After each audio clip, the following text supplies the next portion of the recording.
The Kiddush is a traditional Hebraic food blessing that has no numinous qualities whatsoever. And this is what took place during the Last Supper. It was just a Kiddush. It was just a prayer and a blessing and a thank you to Yahweh Elohim for the feast.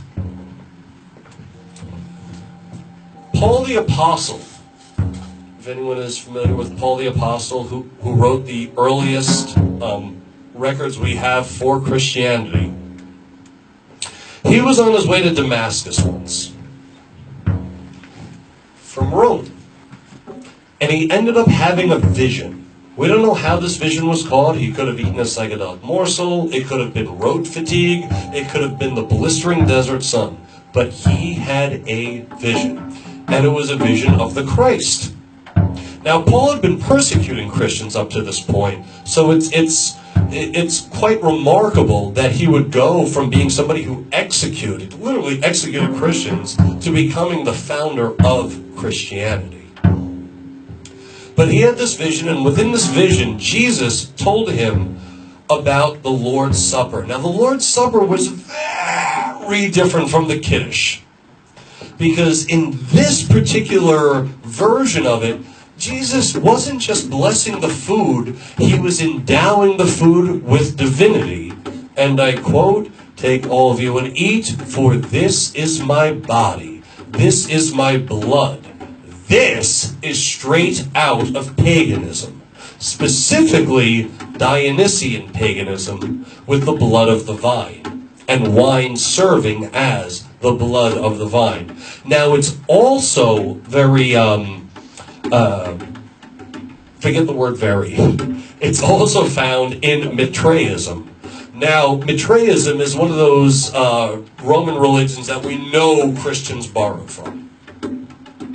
Now, one of those things that the Christians borrowed from, specifically Paul, is that in the beginning, in those first celebrations of the Lord's Supper, they did not drink the Eucharist.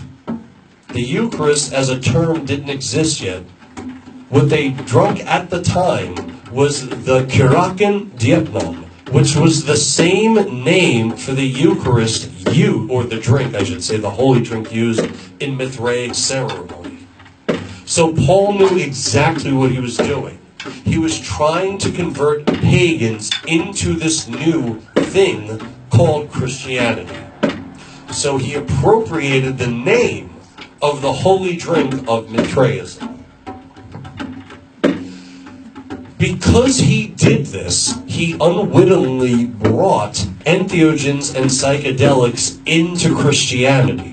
Because at the time, if you were a member of any pagan religion, adding something like opium or mandrake or henbane or cannabis or even a mushroom was a common practice. So in Paul's efforts to bring pagans into Christianity, he also unwittingly brought the psychedelics of paganism into Christianity.